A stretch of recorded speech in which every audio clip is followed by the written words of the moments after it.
ไผให้ต่อฮะฟังดูเมนว่านั่นยันส่งมาเชียวเพียงนี่นะเพียงนี่ก็เรือเกินเรือแล้วเฮือนครัวใช่ไหมไอ้บ้านนี้มันต้องมีจักอย่างหนึ่งขุดโตออกมาคำสั่งให้เฮ็ดมันนี่ก็ได้เฮ็ดบ่อ่ะก็ออกไปเลยละบ้านนี่แม่บ่รู้ฮู้ได้นี่โดยก็มาไปก็ไปหมอนั่นนัดจังได๋คือตะกี้วันยกเลิกบ่ได้บ่หมอนั่นที่ทำอาการคือเก่าแล้วครับไปช่องเถื่อแล้วบ่เฮ้ยคือบ่บอกง่ายค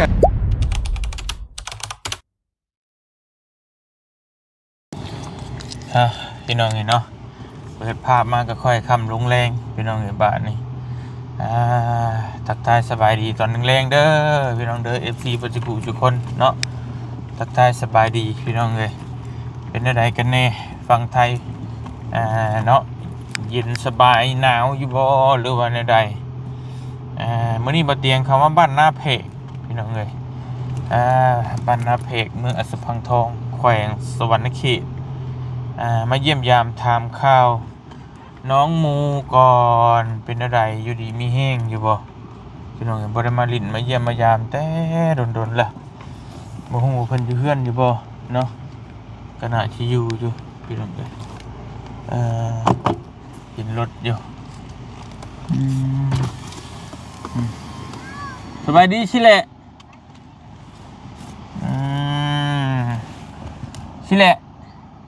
หละก็ตรวจต่อเฮ็ดได้น่ะไปใช่โอ้ยบังรถเด้อหั่นพี่น้องเอ้ยฮะเฮ็ดได้น้องมูอยู่เฮือนอยู่บ่มีกี่ฝุ่นหลายแท้โอ้ยไปพี่น้องเยี่ยมยามตามข้าวกันมันเป็นอะไรไปใช้น่ะตัวชิไปใช้น่ะเฮ็ดกินจังไปเฮ็ดกินก่อนจังไปหันได้ยังกินเลงหัวใจหมูหัวหัวใจป้าไม่เสียงยังตุ่มดองได้งานดองเฮือนมีแต่บุญมีแต่ดองเนาะ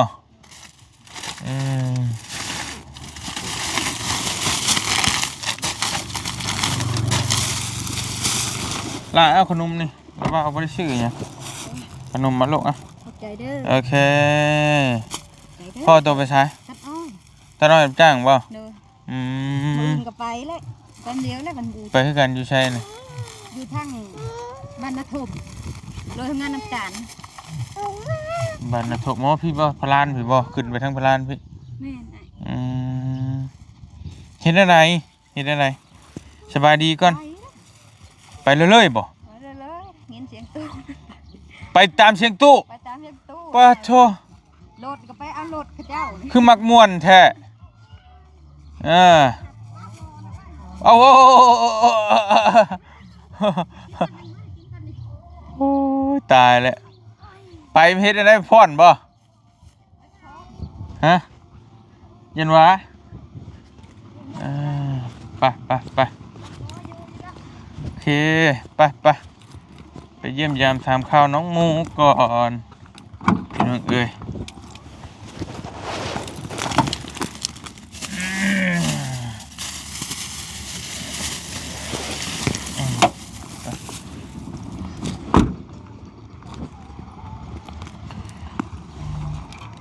ใช้โอ้ระบบอัตโนมือ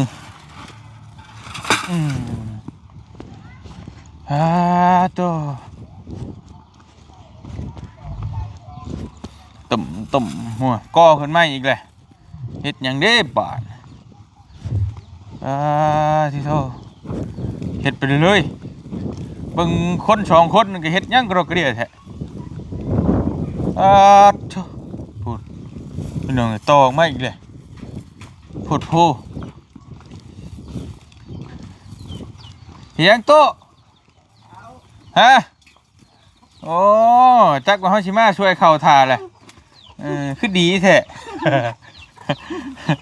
โอ้ยเนาะ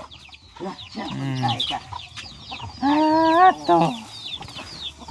ไก่ KFC บ่เตียงชื่อไว้ตั้งแต่ตะกี้ผมยังเอาอันนี้มันไว้อยู่โอ้ได้ประโยชน์ดีๆใช้น้องมั่วไปใช้ อยู่เพื่อน อยู่ในผมบ่โตห่วยไปใช้มานอนกับเบียนกับวิน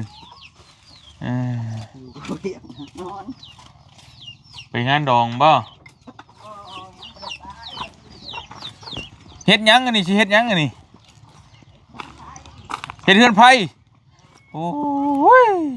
คนสองคนหนึ่งกระเฮ็ดกระดอกกระเดี่ยพี่น้องเอ้ยถูกเฮือนไผห้องน้ำครบเสร็จเนาะเจ้ากุนพี่น้องเอ้ย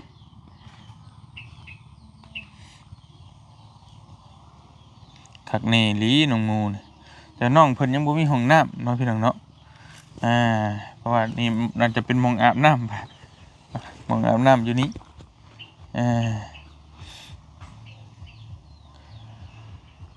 เฮ็ดห้องน้ำไปอาบบัดนี้ตามเบิ่ง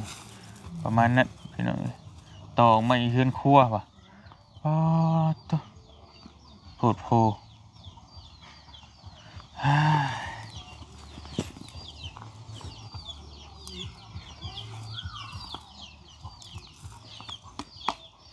น่าจะผู้ใหญ่ผู้เดียวกันนั่นแหละที่ซอยเป็นเนาะพี่น้องเนาะ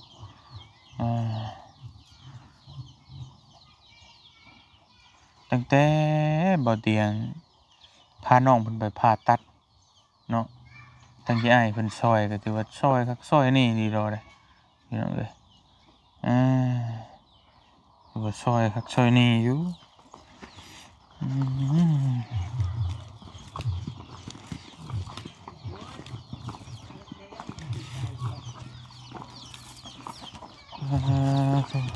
นี่สิเฮ็ดมาแบบได้เนาะคือต่อออกมาแล้วนี่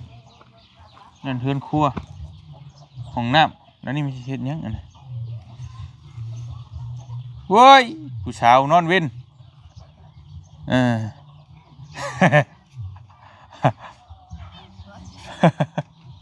เฮ็ดหยังสิเฮ็ดหยังนี่ ยังกลัว บ่โธ่บางคนสองคนอยู่สองคนก็เฮ็ดกระดอกกระเดี่ยบ่ย่านบ่เฮ็ดใหญ่หลายสบายดีเนาะอันนี้คือตอกมาเกินแต่มันเป็นเห็ดยอดเลยนะ ฮะทั้งเพื่อนให้ต่อที่ ไผให้ต่อฮะบอกดูเมนว่านั่นอย่านะบอกดีๆเนาะดีๆจะเห็ดล็อกแรกจะเห็ดมีพิรุษไอ้ยังไอ้ชื่อยังไอ้ฮะไม่ใช่แล้วผมเห็นแล้วมาเห็นตัวคุณหยองคุณใหญ่ได้บ่าบินโอ้ยพี่น้องมื้อไหนสิมาไอ้หักมื้อไหนสิมาใกล้ได้นี่ใกล้ได้ปีใหม่ได้นี่แต่ว่าวันใดแน่เว้าดีเว้าจุ๊บเจียมื้อไหนเราสิมาถึงบ่ได้เนี่ยเราบอกว่ากี้ว่าปีใหม่มันบ่ฮู้อีกเลยจักว่ามาแล้วบ่จักบ่บอกอ้ายเป็นยังทันแล้วก่อนให้เฮือนแล้วผู้ไอ้ยังซะน่ะเฮือนบักหลังนี่ใหญ่นึงพี่น้องเด้อยู่ยงคงกระพันดีแล้วกันเนาะช่อยมาตั้งแต่ยังทันได้ผ่าตัดพี่น้องเอ้ยทั้งอ้ายเพิ่นเนาะบ่เตียงก็ฮู้จักอ้ายเพิ่นอยู่พี่น้องแต่ว่าเดี๋ยวนี้เพิ่นก็บ่ได้ติดต่อหาแล้วแหละติดต่อหาแต่น้องโมอย่าเขินติน่ะให้ดีๆสิเว้าเองเขินเองเดี๋ยวรักมากเลยบ่บอกง่ายระวังรถบ่นี่มีเรื่องกันรถบ่ตัวเฮือนไผยันส่งว่าส่งสิเอาเพียงนี่นะเพียงนี่ก็เรือเกินเรือแล้วเฮือนครัวซั่นอ้ายว่านี่มันต้องมีจักอย่างนึงขุดโตออกมา ย่านลองจอดรถจักรนะ มึงจอดรถจักรบ่ รถจักรเขาจอด คำสั่งให้เฮ็ดมันนี่ก็ได้เฮ็ดบ่ว้า ได้เห็นแล้วน้องเลยเงินเพิ่นเด้ ได้แบบนั้น เราก็มีแนวอยู่แล้วเราจะให้เฮ็ดเนาะพี่น้องเอ้ยไอ้คนครัวนั่นห้องน้ำตินี่ว่าแล้วน้องมูยังบ่มีห้องน้ำเลยพี่น้องอาบน้ำกลางแจ้งบ่แล้วเรียบร้อยจังสิมาปีหน้าพุ่นแล้วพี่น้องเนาะ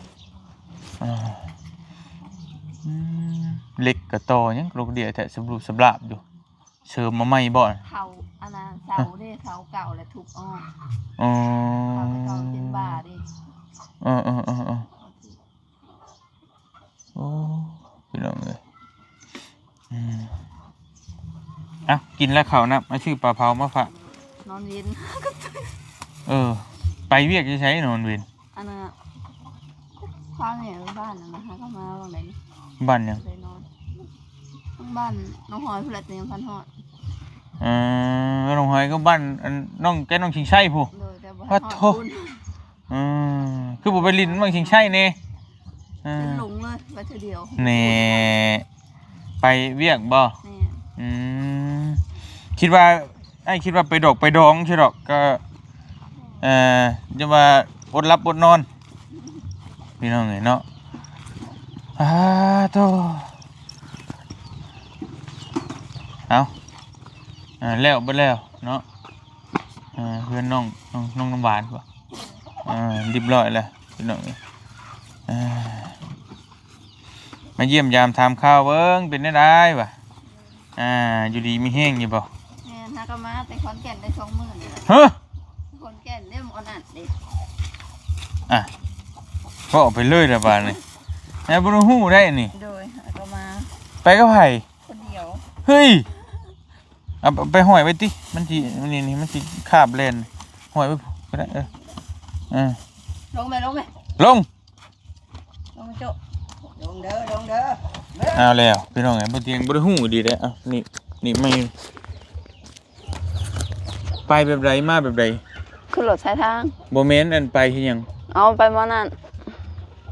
นัดจังไงคือตะกี้วันยกเลิกไปเลย บอหมอนั่นติดตามอาการคือเก่าแล้วเขาไป2 เทื่อแล้ว บอเฮ้ยคือบ่บอกง่ายค่ะ กระเทือนไปว่ามันมีหยังก็เลยไปเอง6 เดือนพนัดเท่านึง บ่รักไปคนแก่นก็บ่บอกกันพี่น้องเอ้ย ไปเดือน6แล้วก็เดือน12นี่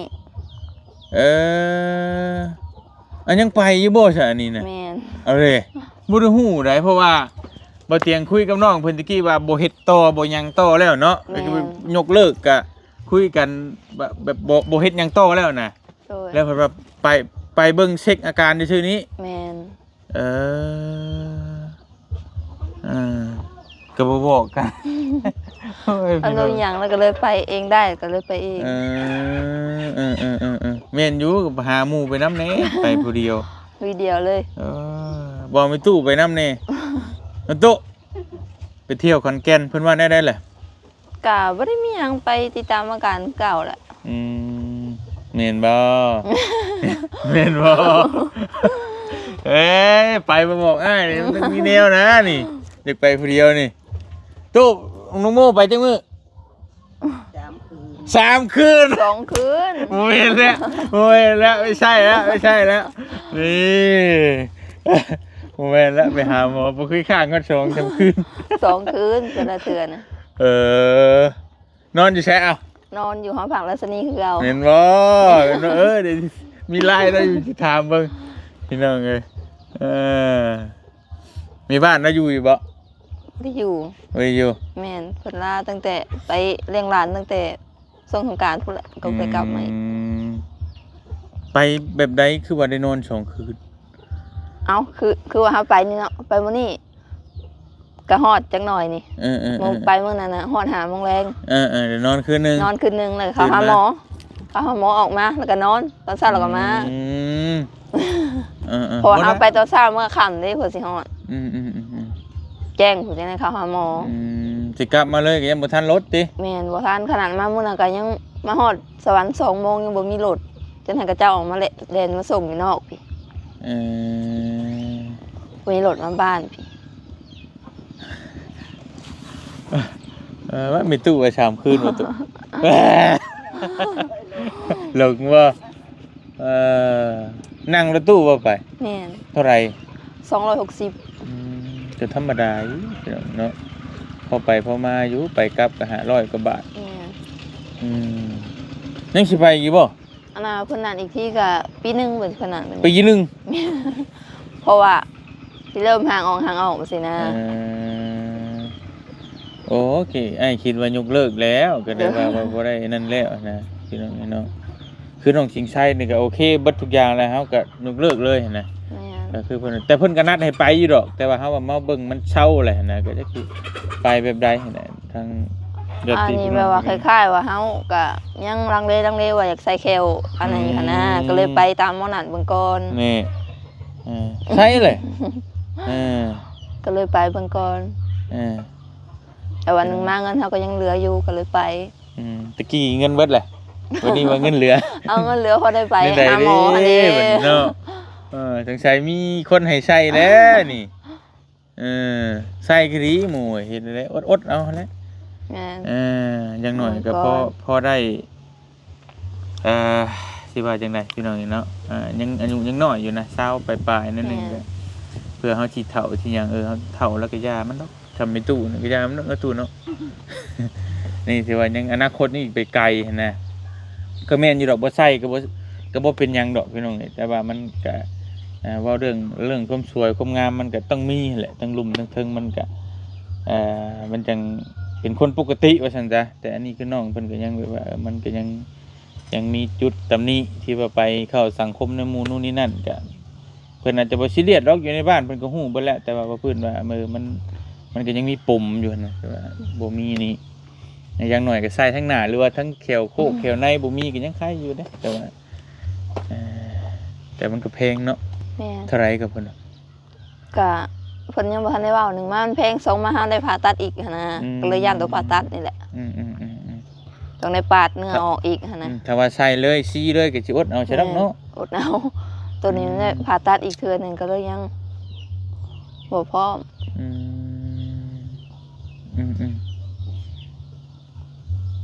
พี่น้องบ่เตียงบ่ฮู้ดีบ่ได้เบิ่งคลิปถ่ายคลิปอยู่บ่ไปคนแก่นบ่ถ่ายอีกโอ้พี่น้องไงเพราะว่าเบิ่งก็คือว่าบ่ได้มีหยังนะพวกอันนั้นอยู่ก็ได้บ่ฮู้เท่าใดพี่น้องนี่นอนหลีเนาะกล้าไปพี่น้องเคยไปเด้เนาะแม่นจะน้องเพิ่นไปแรกๆตะกี้ก็น้องเพิ่นได้พาบ่เตียงไปจังฮู้จักโรงพยาบาลศรีนครินทร์น่ะพี่น้องเนาะน้องเพิ่นไปก่อนไปกับน้าสาวบ่กี่โดย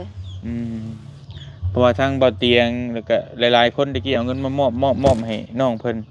แต่เฮาก็บ่ฮู้ดอกว่าสิพาไปใส่นี่นะตอนนั้นแต่ว่าโฮมเงินไว้ให้มันหลายๆก่อนแต่ว่านี่บ่เตียงก็ขึ้นนี่แหละไปพุ่นไปพี่บ่ค่อยว่างบัดนี้น้องเพิ่นก็เลยบ่ได้บอกว่าเตียงนะตอนนั้นก็คือว่าไปเลยแล้วก็น้องเพิ่นบอกว่าสิรบกวนบ่เตียงเทื่อเดียวเพิ่นน้องเพิ่นก็บอกอยู่ว่าที่ให้บ่เตียงน่ะพาไปตอนผ่าตัดก็แม่นดีๆพี่น้องพอบ่เตียงพาไปครั้งแรกก็แม่นได้ผ่าตัดเลยตอน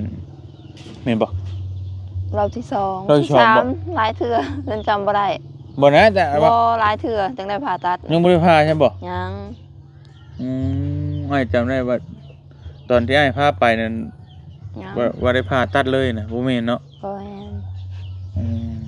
แต่ว่าน้องไปก่อน2เทื่ออ้ายจำได้2เทื่อ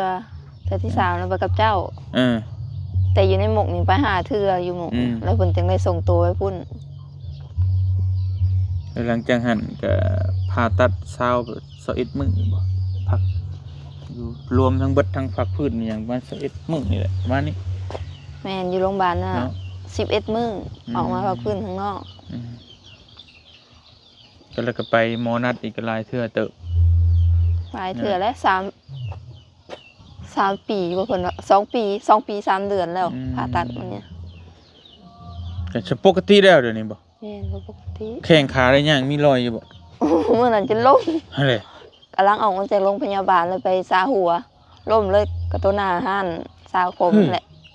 คือเป็นในนั่น เจ้า เนาะ ของห้านเพิ่นก็หัวแล้ว แต่วันอ่อนวันเดียวแล้วหั่นน่ะโจ๊กบ่ทันอยู่เลย ดนบ่เป็นเทื่อนึง ก็สิว่าดนก็บ่ดนแล้วแต่เฮาไปมาหั่นน่ะมันอยู่การทางอย่างดูแล้วมันก็ล่ม อืม มันบ่มีแบบว่าเป็นกำหนดแล้วก็บ่ฮู้สาเห สมมุติ ตุ ว่าเดือนนึงนี่เป็นจักเทื่อ ก็ประมาณเทื่อ2เทื่อ ประมาณแต่ต้องเป็นทุกเดือน แม่น เออบ างทีก็มื้อหนึง2เทื่อก็มีแล้วแต่เฮาย่างหั่นน่ะ ถ้าบ่ค่อยย่างบ่ค่อยเฮ็ดเวียกหนักก็บ่เป็นหยังติ แม่น เออ แบบล่มต่อหน้าคนมันก็ยังอายอยู่ นั่นแหละนั่นแหละ อันนี้ก็กำลังย่างไปซาผมมื้อนั้นน่ะ แบบมันลอยข้างเดียวแล้วแปลกเลยเห็นบ่ แม่น เฮาครึ่งข้างเดียวไว้สิบ่ได้บ่ มันบ่ทันได้แล้ว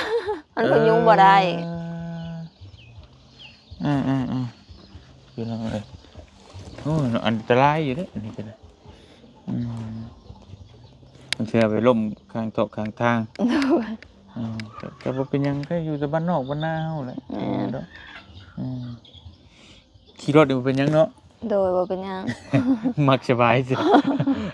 แต่เวลาเฮาย่างค่ะนะมันอ่อนบัดเดียวโลด ได้สิหาบข้าวหาบน้ำได้เถอะกันนี่ ก็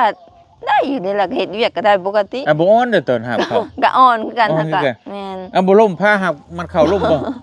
มันก็เคยมีอยู่แล้วแต่บางทีก็ทันได้คว้าแบบเฮาย่างน้ำหัวไปสินะก็ทันได้คว้าบ่คว้าก็ล้มปีนี้ก็พาหาบขาวล้มเทื่อนึง ก็ยังคายอยู่ให้นามันก็บ่แข็งหยังปานใดเนาะ บ่แข็งแต่ข้าวทั้งเปียกหมดมันมีน้ำเด้ฝีนี่ฝนตก พี่น้องเอ้ย หาใส่ไม้ขลา ปาดหลายเติบเด้ออยู่ไสก็ เบิ่งดู หอยยังก็เอา เด้พี่น้องเอ้ยเพราะว่าก็ยังใครกว่าน้องสิงชัยอยู่ตัวน้องสิงชัยบ่เตียงก็บ่ได้เบิ่งมันนั่นแหละพี่น้องเอ้ยมันโวบเข้าลายดีแล้วน้องสิงชัยนะแต่อันนี่แต่ก็บ่แน่นักเทื่อดนมานี่มันป่งออกมาก็ตะกี้โกนกูนี่บ่ โดย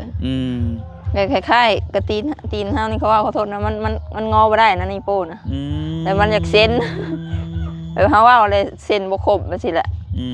มันก็เลยอยากเซ็น ก็นึกว่าก็แบบว่าเสียเส้นด้วยนะเนาะ เพราะว่าแบบคือน้องเพิ่นว่าเสียเส้น โด เลย ย เพราะว่าเพิ่นตัดเอาเส้นไปเด้ แม่นเอาไป เส้น เส้นหนึงแล้ว เส้นน่ะเพิ่นตัดแล้วมาใส่นี่มาต่อเส้นนี่พี่น้องเนาะ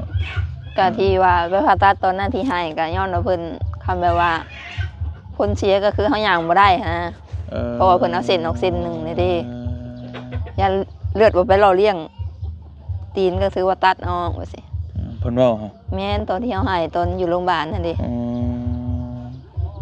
เขามีผลข้างเคียงเพิ่นว่าทำโชคดีแล้วก็บ่เป็นหยัง อันนี้ก็ยังไข้ได้ซำนี้เนาะ แม่น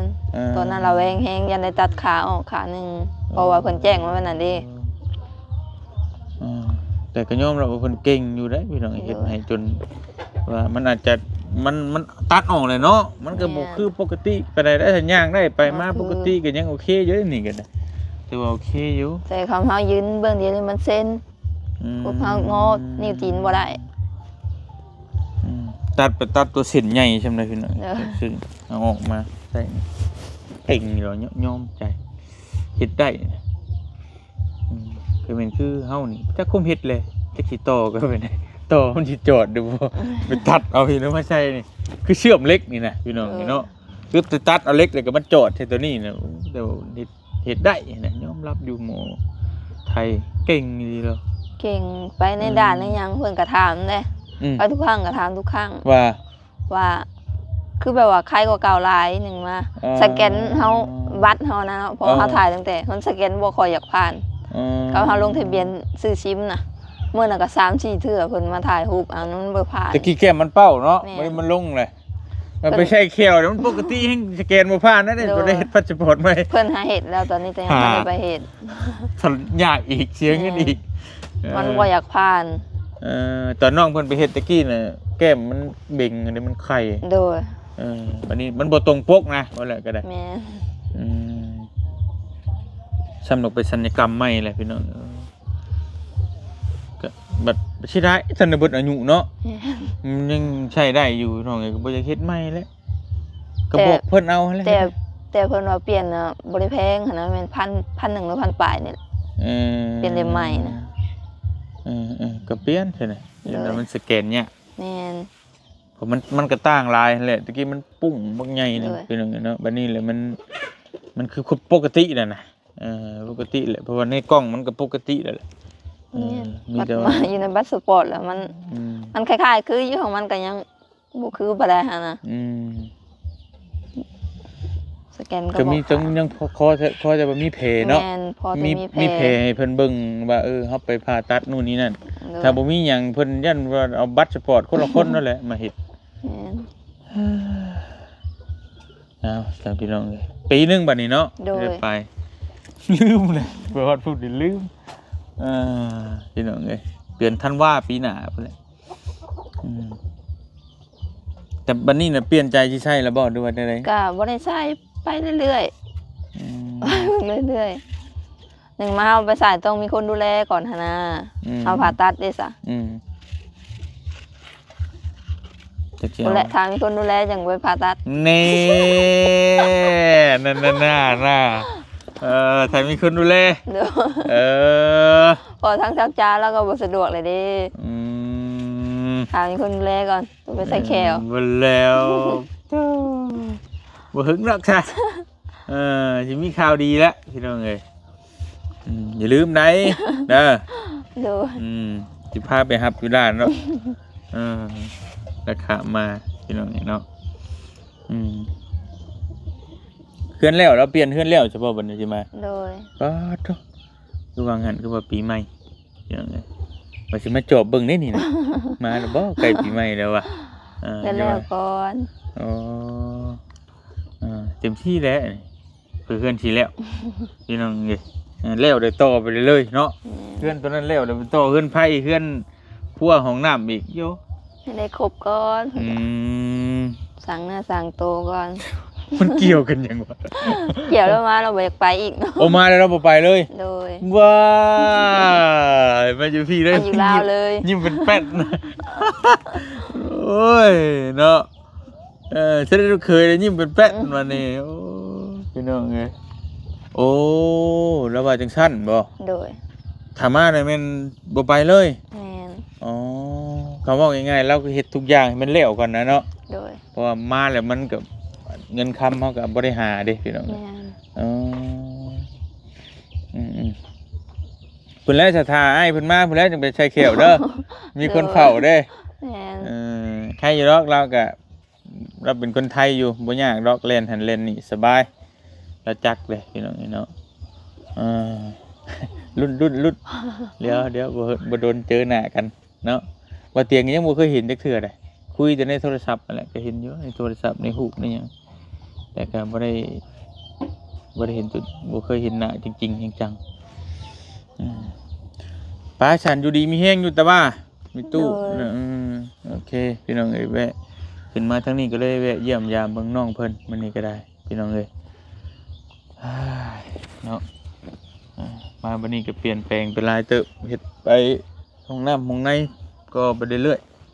ๆเฮือนนี่ก็เป็นเฮือนคือเว้าเฮือนนี่เฮ็ดเป็นเฮือนไผ่เลยไว้เข้าโดยอ๋อเล่าเข้าบ่พูดเล่าเข้าก็เก็บประตูก็เป็นตายสิโอ้ย